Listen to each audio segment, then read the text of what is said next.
रात के 2 बज रहे थे।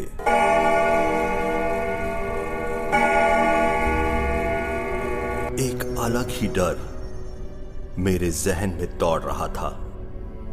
मैं अपने हॉस्टल से निकलकर उस तरफ जाने लगा जहां पोस्टमार्टम के बाद डेड बॉडी को रखा जाता है। 3 दिन पहले एक सरकटी लाश इसी मेडिकल हॉस्पिटल में आई थी और अब तक ना ही उसकी शिनाख्त हो पाई थी और ना ही कोई उसका दावेदार उसे लेने आया था। पटना का वो मेडिकल हॉस्पिटल हर रोज 10 से 15 इमरजेंसी केस आ ही जाते थे।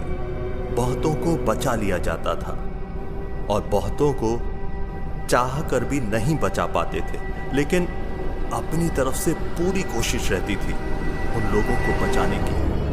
उस पोस्टमार्टम रूम के आसपास रात में तरह तरह की आवाजें आती थी। कभी कभी रूह भी अपना वजूद किसी ना किसी को दिखाती रहती थी।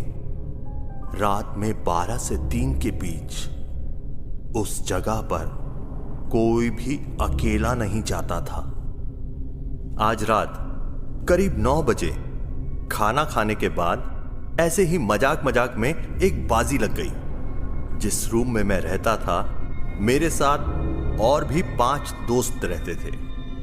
बाजी के तहत मुझे आज रात 2 बजे अकेले उस पोस्टमार्टम रूम में जाकर सरकटी डेड बॉडी से उसका पट्टा, जो कि डेड बॉडी की पहचान होती है, वो निकाल के लाना था। चूंकि यह काफी यूनिक केस था तो सभी को पता था कि उसे 13 नंबर के शेल्फ में रखा गया था। जोश में आकर मैंने हामी तो भर दी, लेकिन जैसे जैसे समय बीतता गया डर मेरे अंदर और ज्यादा हावी होता गया। जैसे ही 2 बजे मैं अपने हॉस्टल से एक टॉर्च और एक चाकू लेकर उस पोस्टमार्टम रूम की तरफ बढ़ने लगा।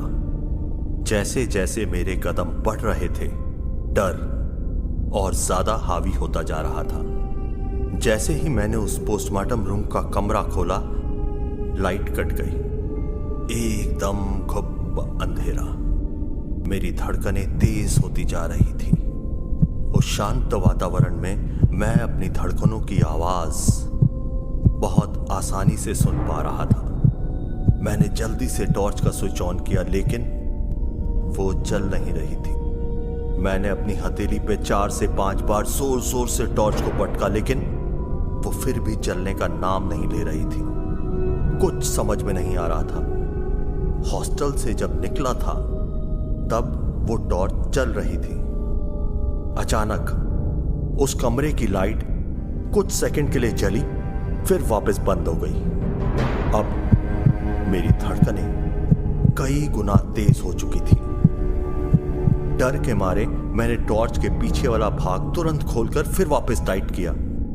इस बार वो टॉर्च जल गई। टॉर्च के जलते ही मैंने अपने कदम कमरे के अंदर ले लिए। सामने 13 नंबर का शेल्फ मुझे साफ दिखाई दे रहा था। मैंने तेजी से अपने कदम बढ़ाए और मैं उस शेल्फ के नजदीक पहुंचा। मैंने जल्दी से उस शेल्फ को बाहर की तरफ खींचा। उस लाश के हाथ में और पैर में टैग लगे थे। मैं जितना जल्दी हो सके उस टैग को लेकर उस कमरे से बाहर चला जाना चाह रहा था।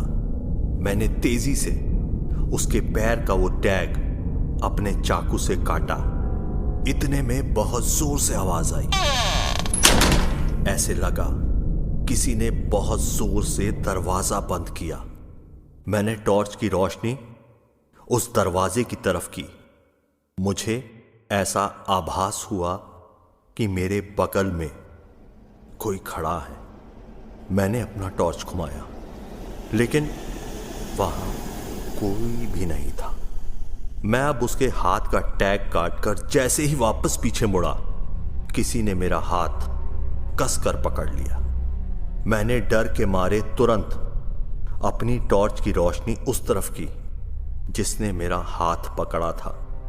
ये वही सिर कटी लाश थी जिसने मेरा हाथ पकड़ा था।